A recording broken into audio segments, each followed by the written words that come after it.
बोल जयकारा बोल मेरे श्री गुरु महाराज की जय। सौभाग्यशाली गुरुमुख हो। आज श्री परमहंस दयाल जी के भविष्य में उद्यान में एक अद्भुत पुष्प खिला। संध्या का समय प्राकृतिक ने रंग झटकाया। फीनी फीनी सुगंधित अंबर धरती दसों दिशाओं के कण कण में एक दिव्य अनूठी ध्वनि संगीत के ताल पर नृत्य कर रही थी।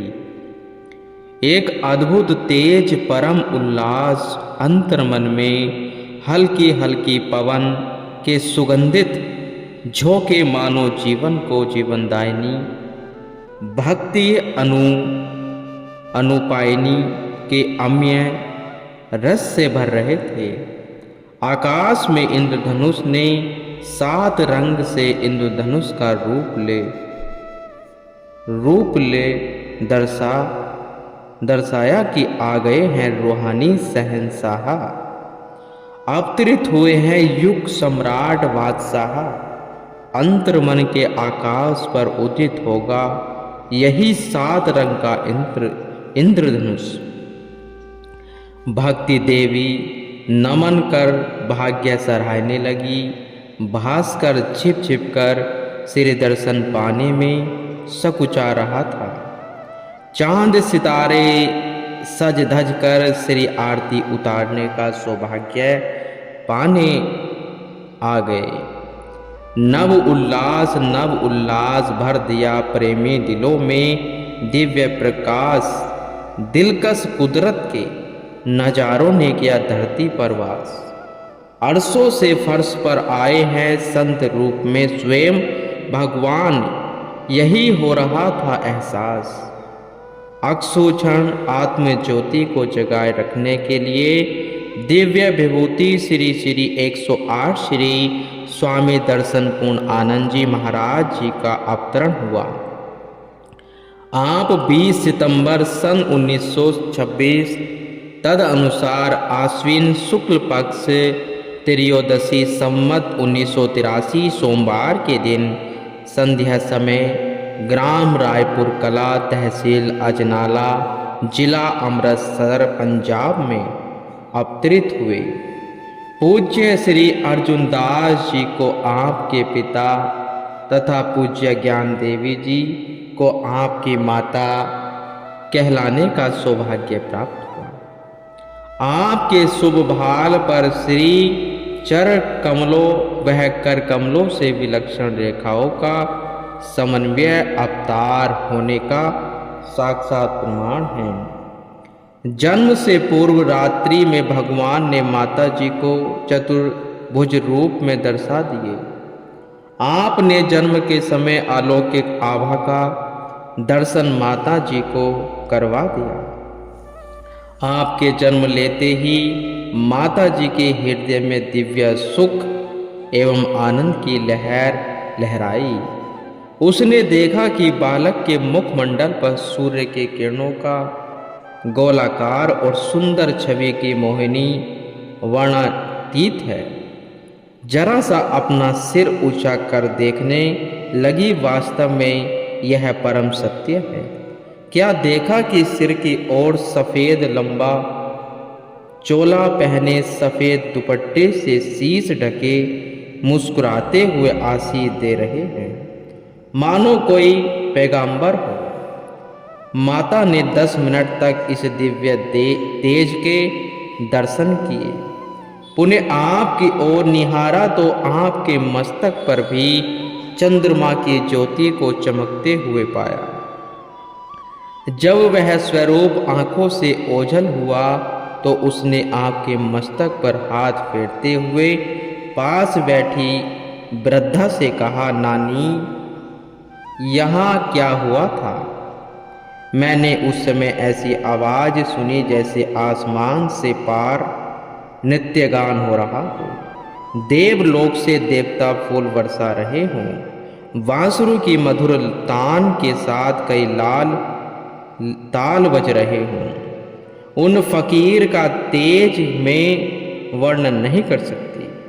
मेरा शरीर रोमांचित हो रहा है। मैं उस फकीर को बैठने के लिए भी न कह सकी। नानी ने कहा, घबराओ नहीं, यहाँ कोने में एक फकीर की जगह बनी हुई थी। हो सकता है आज वह यहाँ प्रकट हुए हो। फकीर सदा दुआ देते हैं, तुम्हारा घर खुशियों से भर जाएगा। आज मैं वहाँ जाकर दीपक जगा आती हूँ। भगवान श्री कृष्णचंद्र जी महाराज जी ने परम सखा अर्जुन को विराट स्वरूप दिखाया और दर्शाया कि सारी सृष्टि मुझ में समाई है। इसमें मुझे किस भक्त पर किस समय कृपा करके गोपनीय ऐश्वर्य युक्त रूप को दर्शाना है और उऋण होना है। इसी रूप ने माता यशोदा से वात्सल्य पाया। उसके उऋण होने के लिए मुंह में मिट्टी के बहाने दर्शन कराया। अब यहाँ यह दर्शा रहे कि संत रूप में प्रकट होने के लिए सुंदर आभा को निरखा रहे हैं। आपके शुभ जन्म से पहले भी माता जी सर्वदा यही कहती थी कि मेरा गुरुद्वारे से घर आने को दिल नहीं चाहता। उस गांव में केवल एक ही गुरुद्वारा था। घर के काम काज करते हुए भक्ति भाव विभोर भजन गाती हरदम एक अनोखी खुशी अंतर मनस में अनुभव कराती। आपके पूज्य पिताजी आपके शुभ जन्म से पहले संसार से उपरामता हो गई थी। सांसारिक बंधनों को तोड़कर आप माया मुक्त होना चाह रहे थे। पिताजी ने अपनी प्रेरणा को बुजुर्गों में व्यक्त किया। वहां पर एक ज्योतिषी बैठे हुए थे। उन्होंने पिताजी के मस्तक की ओर देखकर कहा, लाला जी, आपके घर में दिव्य गुण संपन्न महापुरुष ने अवतरित होना है। आप इस कार्य को पहले पूरा कीजिए। मन ही मन करबद्ध कर यह प्रार्थना करने लगे कि काश मुझे भी इन महापुरुषों के दिव्य दर्शन का सौभाग्य प्राप्त हो। पुनः कहने लगे कि लाला जी वही अंत प्रेरणा से आपको बंधन मुक्त होने का संदेश दे रहे हैं। केवल आप ही नहीं, वे संसार को मोह माया के अज्ञान जाल से मुक्त कराएंगे।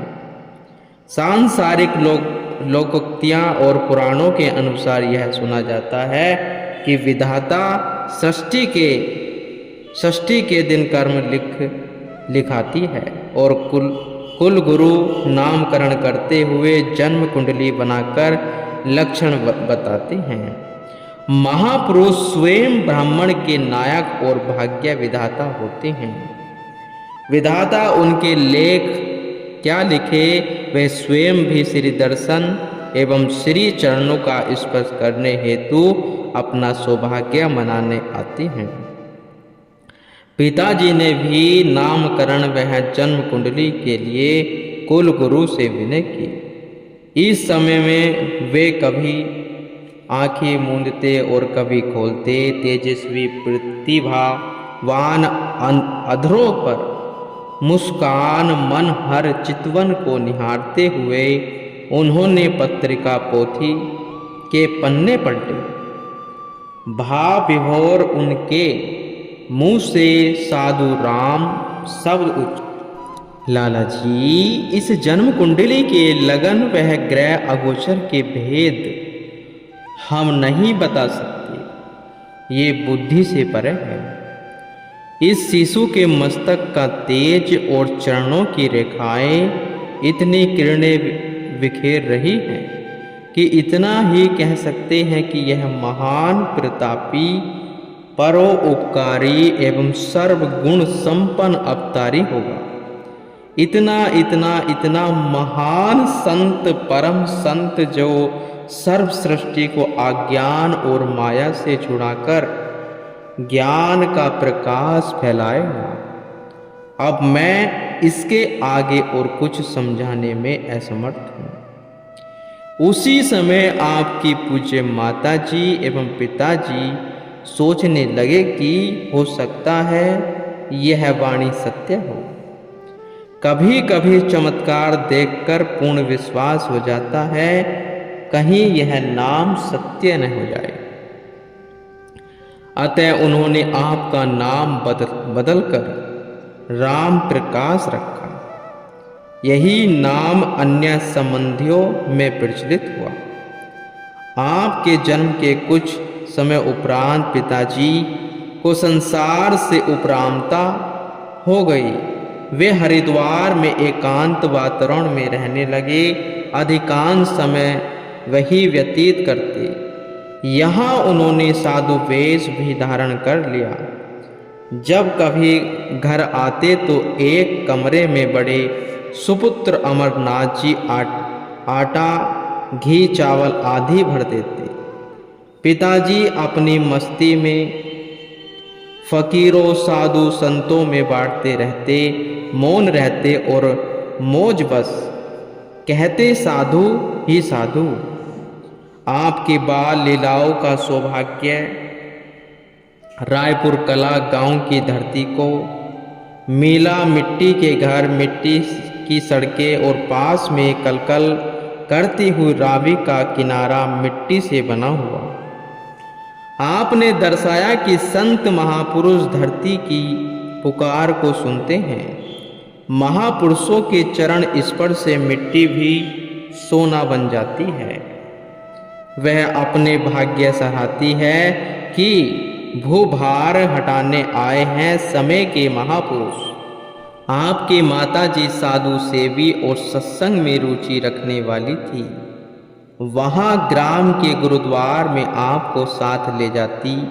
आपके शीश पर पतली पतली जटाएं थी।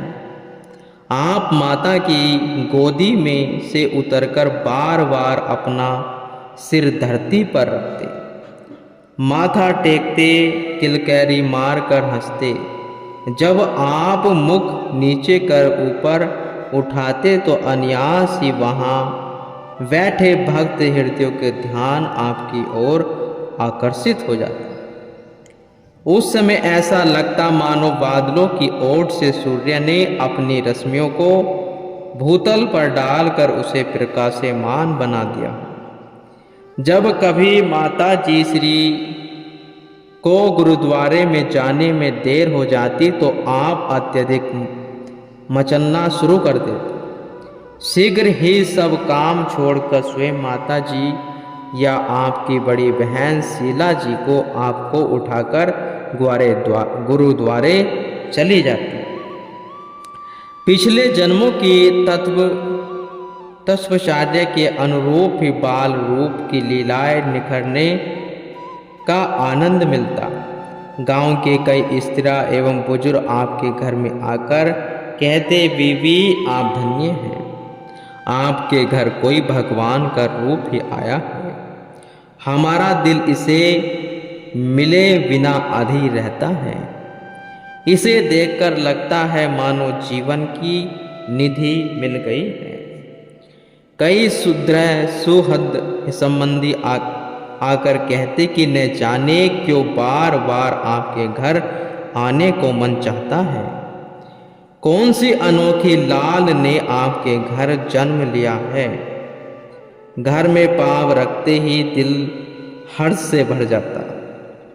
माता जी कहती, मुझे क्या मालूम, आप देख लें, क्या जाने किसी संत ने यहाँ जन्म लिया। आपकी आयु 2 वर्ष की हुई। आप नियम अनुसार माता जी के साथ गुरुद्वारे जाते, शीश झुकाते, गुरुवाणी को सुनते ही धुन में ऐसे लय हो जाते कि सब देखते ही रह जाते। एक दिन आप अपनी बड़ी बहन के साथ गए। पाठ करने वाले ग्रंथी के पास कब पहुंच गए किसी को पता न चला। दूर से किसी ने आवाज लगाई, बाबा जी अंदर बच्चा कैसे पहुंच गया। बाबा जी चूंकि भक्तिवान रूहें अंतर हृदय से प्रकाशित होती हैं, ने आप पर दृष्टि डाली और पाठ पढ़ते पढ़ते उच्चारण करने लगे, धन निरंकार, धन निरंकार, धन निरंकार। संगीत भी उच्च स्वर में बोलने लगे, धन निरंकार। बाबा जी आनंद तिरेक से उच्चारण करने लगे, निरंकार की ज्योत किस रूप में और कब आती है? वह अपना रूप प्रकटाती है, परंतु जीव समझ नहीं पाते। वे संकेत भाषा में बतला रहे थे कि दिव्य ज्योत ने बालक के रूप में दर्शन दिए हैं, आप अवतारी विभूति हैं। वैदिक नियम अनुसार संसार में यह नियम प्रचलित है कि नाम संस्करण, अन्न प्रकाशन, मुंडन संस्कार आदि समय समय पर संबंधियों में पर्व के भांति मनाए जाते हैं। आपके मुंडन संस्कार भी संबंधी एवं ग्रामवासी एकत्र हुए। प्राय बालक मुंडन करवाते हुए रोते हैं, परंतु आपका खिलता हंसता हुआ चेहरा सबके दिलों में अनोखी प्रसन्नता भर रहा था। पंडित जी ने मंत्र बोला और नाई ने मुंडन आरंभ किया। अचानक ही एक बुजुर्ग के मुंह से निकला, माता, इसके सिर से निकलती हर बाल की किरणें बतला रही हैं कि यह साधारण मुंडन नहीं है, यह एक संन्यास की क्रिया है।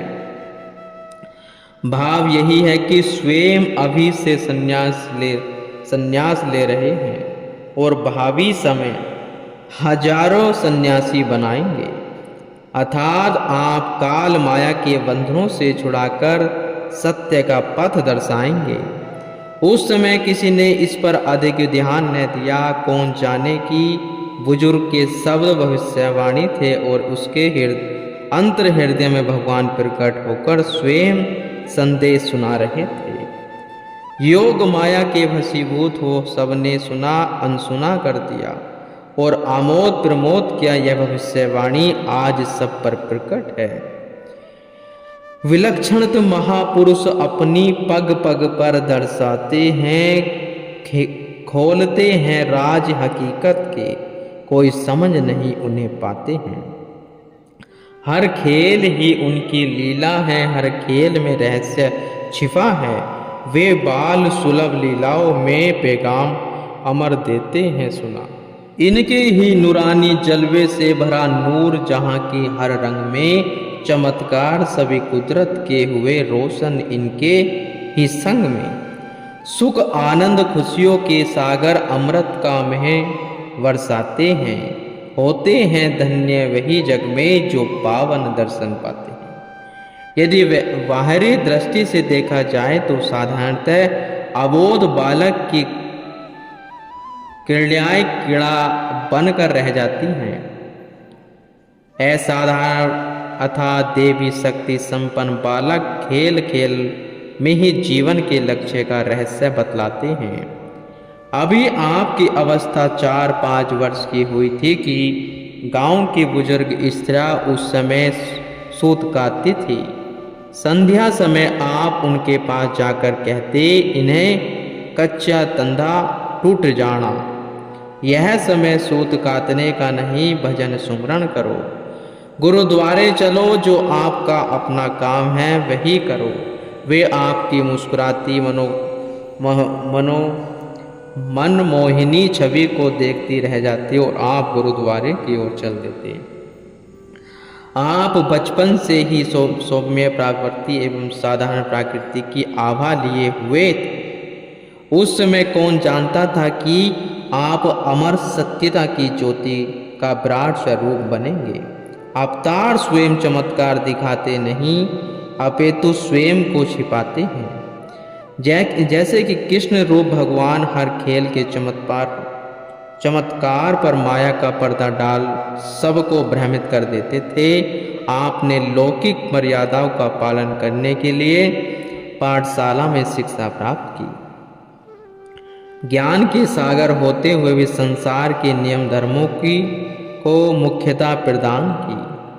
गांव वलरवाल में आध्यात्मिक पाठशाला में पढ़ना आरंभ किया। केवल दिखावा मात्र बच्चों के साथ खेलना आरंभ करते और बीच में से निकलकर रावी नदी के बांध पर मिट्टी पर आंखें मूंदकर बैठ जाते। कभी कभी बच्चे आप को वहां से आकर उठाते, ठिठोली करते हुए कहते कि हमारे साथ क्यों नहीं खेलते, यहाँ क्या मिलता है। आप कहते कि हम भगवान के साथ खेलते हैं, उसका खेल देखते हैं, चाहो तो तुम भी यहाँ बैठ कर देखो। कल कल करती नदी के पानी की धुन मानो देवी संगीत सुना रही है।